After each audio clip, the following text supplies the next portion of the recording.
Donc, je vais vous lire un extrait de Nous les Indomptables. C'est les premières pages, c'est le début. Notre histoire commence il y a très longtemps. Il y a des millions d'années, quand les humains étaient encore des animaux comme les autres. Nous n'habitions pas dans des maisons, nous n'allions ni au travail, ni en classe. Nous n'avions pas de voiture, pas d'ordinateur, pas de supermarché. Les êtres humains vivaient dans la nature. Ils grimpaient aux arbres pour cueillir des fruits. Ils reniflaient les sous-bois pour trouver des champignons. Et ils mangeaient des vers de terre, des escargots et des grenouilles. Les autres animaux, les girafes, les zèbres et les babouins par exemple, n'avaient pas peur des humains et n'y faisaient même pas très attention. Personne n'aurait pu imaginer qu'un jour, nous irions sur la Lune, construirions des bombes atomiques ou écririons des livres comme celui que tu es en train de lire. Au départ, les humains ne fabriquaient même pas d'outils.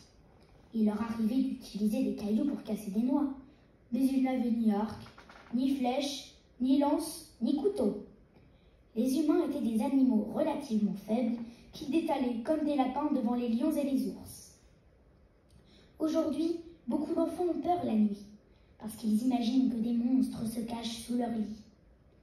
C'est en fait un vieux souvenir qui remonte à des millions d'années. À cette époque lointaine, les enfants avaient bien raison de se méfier.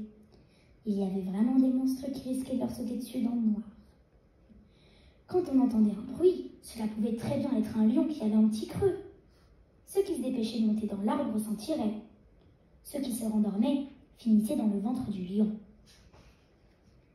Parfois, quand les lions tuaient une girafe, les humains les observaient de loin. Ils avaient envie de manger cette viande, mais ils n'osaient pas approcher. Même une fois les lions partis, ils restaient prudents. C'était à cause des hyènes qui venaient dévorer les restes et qui n'étaient pas des bêtes très sympathiques.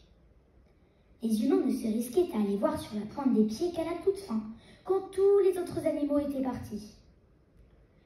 Et là, trop tard, il n'y avait plus que des os.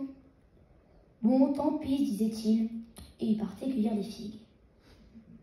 Et puis un jour, une personne a eu une idée géniale. Cette personne a pris un caillou et elle s'en est servie pour écraser un os. À l'intérieur, elle a trouvé de la moelle. C'est une partie bien tendre dans l'os. Elle en a mangé un peu et elle a trouvé ça délicieux. En la voyant faire, d'autres l'ont imité. Très vite, tout le monde s'est mis à casser des os pour récupérer la moelle. Les humains avaient enfin découvert quelque chose qu'ils étaient les seuls à savoir faire. Les animaux ont tous une spécialité. Les araignées tissent des toiles pour attraper les mouches, les abeilles font du miel et les pivers trouvent des larves dans les troncs d'arbres. Certains animaux ont des talents vraiment surprenants.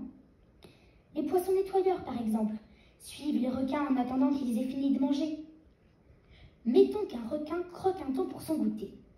Quand il a terminé, il ouvre grand sa gueule et tous ces petits poissons nagent à l'intérieur pour récupérer les miettes de thon restées coincées entre ses dents. C'est mieux qu'une brosse à dents et les nettoyeurs ont de quoi se remplir le ventre. Heureusement, les requins les reconnaissent et ne les mangent jamais, par erreur. Voilà donc que les humains de la préhistoire s'étaient découvert une spécialité. Ils savaient récupérer la moelle des os. Oui, et le plus important, c'était qu'ils avaient appris à se servir d'un caillou pour en faire un outil. Bravo.